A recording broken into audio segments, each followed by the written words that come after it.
Hello दोस्तों, कैसे हैं आप सब। उम्मीद करती हूँ आप बहुत अच्छे होंगे। आज की इस वीडियो में बात करेंगे कि अगर आप हैंडमेड ज्वेलरी बनाते हैं तब आप उनको किस किस प्लेटफॉर्म पर सेल कर सकते हैं। प्लेटफॉर्म्स तो बहुत सारे हैं, जितने मैंने पहले आपको गवर्नमेंट के प्लेटफॉर्म बताए वहाँ भी मतलब हैंडमेड आइटम्स को ही आपने सेल करना है, चाहे वो ज्वेलरी है या हैंडमेड कोई भी आप आइटम बनाते हैं वहाँ तो आप कर ही सकते हैं। उन प्लेटफॉर्म्स को भी आपने ध्यान में रखना है। उस वीडियो का लिंक भी मैं आज वीडियो की डिस्क्रिप्शन में दे दूंगी, ताकि जिन लोगों ने वो वीडियो नहीं देखी वहां जाकर उसको चेकआउट कर सकते हैं उन प्लेटफॉर्म्स को। ठीक है, तो आज बात कर लेते हैं कि अगर हम हैंडमेड ज्वेलरी बनाते हैं, घर से काम करते हैं, तो इसको हम बेचें कहाँ कहाँ पर, कौन कौन से ऐसे प्लेटफॉर्म हो सकते हैं, कौन से ऐसे रास्ते हो सकते हैं जहां से हम अपने प्रोडक्ट को सेल कर सकते हैं। तो आज मैं आपको मिक्स प्लेटफॉर्म बताऊंगी। बीच में कुछ गवर्नमेंट के प्लेटफॉर्म हैं और कुछ नॉर्मल प्लेटफॉर्म है। नंबर 1 लेते हैं ईटसी। ये एक इंटरनेशनल प्लेटफॉर्म है। इससे आपको इंटरनेशनल बायर्स मिल जाते हैं, यानी इस प्लेटफॉर्म के थ्रू आपको विदेशों में अपने प्रोडक्ट को सेल करने के मौके मिल सकते हैं, क्योंकि फॉरेन के बायर्स होते हैं यहाँ पर। ठीक है, इस प्लेटफॉर्म पर जो है जीएसटी रिक्वायर्ड होती है। यहाँ पर कुछ रजिस्ट्रेशन फीस या कुछ आपके जो प्रोडक्ट को आपने लिस्टिंग करना है उसकी फीस पे करनी होती है। अप्रोक्सीमेटली आइडिया दे रही हूँ, 15 से 20 रुपए पर प्रोडक्ट आपने लिस्टिंग करनी होती है। यहाँ पर चार्ज लगते हैं, लेकिन इसका रिस्पॉन्स काफी अच्छा आता है। अगर आप अच्छा प्रोडक्ट बना लेते हैं तो आप यहाँ पर सेल कर सकते हैं। तो आज जो मैं प्लेटफॉर्म्स आपको बता रही हूँ ये शॉर्ट में बता रही हूँ, शॉर्ट में इंट्रोडक्शन दे रही हूँ कि आप यहाँ कर सकते हैं। डिटेल वीडियोस हर प्लेटफॉर्म पर अलग बनेगी, वो मैं अलग से लेकर आऊंगी, लेकिन आज मैं आपको बेसिक्स बता रही हूँ सारे। ठीक है, ये हो गया पहला प्लेटफॉर्म इट्सी। नंबर 2 पर है अमेजॉन कारीगर। यहाँ पर भी हैंडमेड आइटम्स को लेकर, क्राफ्ट्स को लेकर जो प्रोग्राम चल रहा है, यहाँ पर भी आप ज्वेलरी के प्रोडक्ट अपने सेल कर सकते हैं। यहाँ पर भी जीएसटी जो है कुछ हद तक रिक्वायर्ड ही रहती है। यहाँ पर आपको कोई रजिस्ट्रेशन फीस वगैरह नहीं देनी होती। नंबर 3 है फ्लिपकार्ट स्मर्थ। यहाँ पर भी जुड़कर आप हैंडमेड ज्वेलरी को सेल कर सकते हैं। यहाँ पर भी कोई रजिस्ट्रेशन फीस नहीं होती, लेकिन जीएसटी रिक्वायर्ड होती है। थर्ड है मीशो।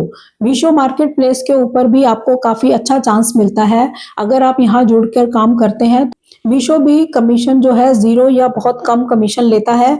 रजिस्ट्रेशन फीस नहीं होती, यहाँ पर फ्री में रजिस्ट्रेशन कर सकते हैं, लेकिन जीएसटी रिक्वायर्ड रहती है। यानी कि किसी भी मार्केट प्लेस के ऊपर जाकर अगर आप अपने प्रोडक्ट को सेल करते हैं तो वहां पर जीएसटी रिक्वायर्ड ही रहती है। तो जीएसटी को मुझे लगता है कि आपको बहुत ज्यादा एक हवा नहीं बनाना चाहिए, जीएसटी लेना चाहिए, और इससे आपको फायदा ही होता है। बहुत सारे और भी आपको फायदे मिलते हैं, लेकिन जिनकी अभी इनकम बहुत कम है वो जीएसटी के बिना भी वहां पर काम कर सकते हैं। 40 लाख से ऊपर की अगर सेल हो जाती है तब जीएसटी रिक्वायर्ड होती है। किसी किसी स्टेट में 20 लाख भी है, तो ये आपको देखना होगा। आप जिस भी स्टेट में काम करते हैं तो जीएसटी का तो आपको स्टेट वाइज ही हिसाब मिलेगा।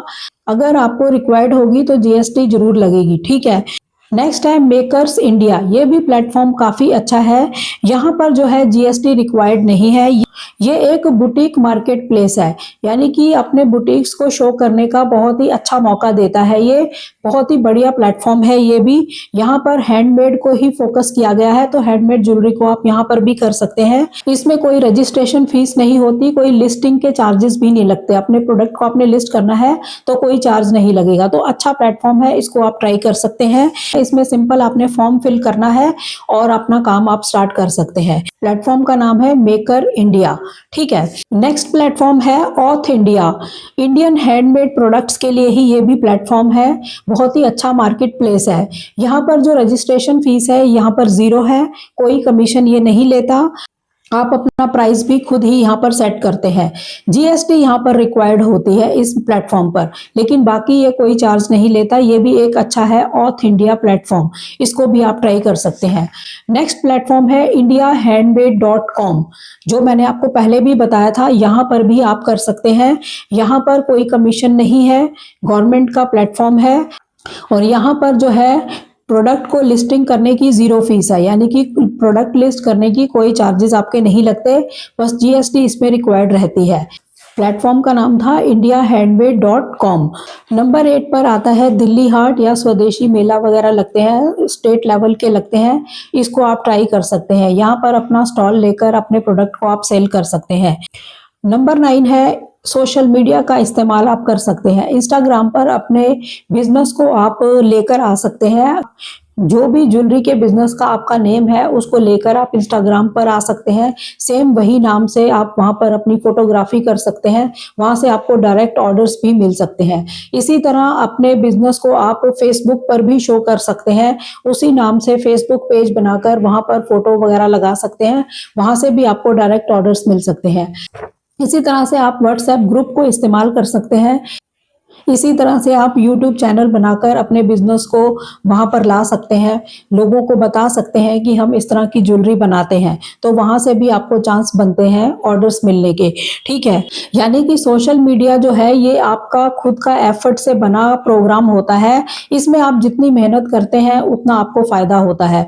यानी कि जहां पर भी आपकी सेल होने लग जाएगी, लेकिन एक बात आपको समझनी होगी, जहां पर भी आप सेल करने लग जाएंगे वहां पर एक टाइम पर आकर आपको जीएसटी की जरूरत पड़ेगी ही। चाहे आप इंस्टाग्राम के थ्रू ही ऑर्डर्स ले रहे हैं, फेसबुक के थ्रू ले रहे हैं, यूट्यूब के थ्रू, अगर यानी कि जब भी आपकी जो सेल है वो 20 लाख या 40 लाख, अलग अलग स्टेट में अलग अलग है, उसको मीट करने लग जाती है, तब आपको जीएसटी रिक्वायर्ड ही होगा। चाहे आप इंस्टाग्राम के थ्रू कोई ऑर्डर्स ले रहे हैं या फेसबुक के या यूट्यूब चैनल के थ्रू, यानी कि जब आप सेल करने लग जाते हैं तो जीएसटी रिक्वायर्ड होता ही है। इस बात को आप समझ लीजिए। ठीक है, नंबर 10 पर आता है खुद की वेबसाइट। ये आपका खुद का ही एक प्लेटफॉर्म होता है। इससे आपकी खुद की ब्रांडिंग होती है। यानी ब्रांडिंग करने के लिए सबसे जो स्ट्रॉन्ग रोल निभाती है वो वेबसाइट ही होती है। तो आप अपनी खुद की वेबसाइट बना सकते हैं, उसमें अपनी ज्वेलरी आइटम्स को लगा सकते हैं। यानी कि एक तरह से ये फुली इंडिपेंडेंट शॉप होती है। पूरी दुकान आपने खोल रखी होती है अपनी वेबसाइट के ऊपर, वहां से आपको ऑर्डर्स मिलते हैं। यानी कि इधर से आपकी जो ब्रांडिंग होती है वो स्ट्रांग होती जाती है। इसमें आपको क्या करना होता है, वेब होस्टिंग लेनी होती है, डोमेन लेना होता है, पेमेंट गेटवे, ये सारी फीचर्स आपको लेने होते हैं। वेबसाइट जिनसे आप बनवाते हो ये सारे फीचर्स आपको ऐड करवाने होते हैं, तभी आप वहां से सेल कर सकते हो। यानी कि वहां पर ऐसे फीचर्स वो बिल्ड करते हैं वेबसाइट के ऊपर कि कोई भी प्रोडक्ट परचेज करेगा तो वो पेमेंट करने का ऑप्शन भी उनको मिल सके। तो इस तरह से आप अपनी वेबसाइट को बनाकर भी अपने प्रोडक्ट को सेल कर सकते हैं। तो ये जो मैंने आपको सारे आज 10 पॉइंट्स बताए हैं, इनके थ्रू आप अपनी ज्वेलरी के आइटम्स को, जो हैंडमेड आपकी ज्वेलरी है, उसको सेल कर सकते हैं। इन प्लेटफॉर्म्स के ऊपर या वेबसाइट के ऊपर या सोशल मीडिया के प्लेटफॉर्म्स के ऊपर मैं अलग अलग वीडियोस लेकर आऊंगी। आपको कंफ्यूजन नहीं रहेगी कि हम इस पर करेंगे तो क्या करना होगा। सब चीजों के लिए मैं डिटेल वीडियोस आपको बना दूंगी, जिससे कि आपको सारे ही पॉइंट्स क्लियर हो जाएंगे कि अगर हमने सोशल मीडिया से के थ्रू करना है तो हम कैसे करेंगे, और अगर खुद की वेबसाइट बनानी है तो क्या क्या हमें फीचर्स को ऐड करना होगा, और दूसरे प्लेटफॉर्म्स पर हमने जुड़ना है तो हम कैसे जुड़ पाएंगे। आज मैंने आपको बेसिक नॉलेज दी है कि इन सभी तरीकों से आप अपनी हैंडमेड ज्वेलरी को सेल कर सकते हैं। ठीक है, तो आने वाली वीडियोस जो होंगी वो काफी और इंफॉर्मेटिव वीडियोस होंगी। तो आप चैनल को सब्सक्राइब करके रखें। जो जो इन कैटेगरी से जुड़े हैं, यानी हैंडमेड प्रोडक्ट्स को लेकर वो अपनी कोई क्वेरीज रखते हैं या वो इस बिजनेस में है या इस बिजनेस को करना चाहते हैं, तो फिर चैनल को आपको सब्सक्राइब करके रखना होगा। जैसे ही कोई वीडियो आएगी तो अब आपको वो जो वीडियो है उसका नोटिफिकेशन मिल जाएगा। तो चैनल को सब्सक्राइब करके जरूर रखें, क्योंकि कोई भी नई वीडियो आएगी तो उसका नोटिफिकेशन आपको मिल जाता है। ठीक है, तो ये बहुत जरूरी है। जो लोग भी इस कैटेगरी के साथ जुड़े हैं या आगे जुड़ना चाहते हैं या कुछ नॉलेज लेना चाहते हैं तो उनको चैनल को सब्सक्राइब करके रखना चाहिए। ठीक है, तो आने वाले दिनों में मैं प्लेटफॉर्म्स को कवर करना स्टार्ट करूंगी। इससे आपको बहुत क्लैरिटी हो जाएगी, अलग अलग कैटेगरीज की सारी समझ आ जाएगी आपको कि हमें कौन कौन से जो प्लेटफॉर्म है वो ज्यादा बेस्ट रहेंगे। जब आप प्लेटफॉर्म्स के बारे में अच्छे से समझ लोगे तब आपकी सारी दिक्कत परेशानियां दूर हो जाएंगी, आपको क्लैरिटी हो जाएगी सारी। ठीक है, तो चैनल पर नए हो, चैनल को सब्सक्राइब जरूर करें, वीडियोस को ज्यादा से ज्यादा शेयर करें ताकि ऐसी इंफॉर्मेशन किसी और के भी काम आ सके। तो मिलते हैं नेक्स्ट वीडियो में, तब तक के लिए थैंक यू। जय हिंद, जय भारत।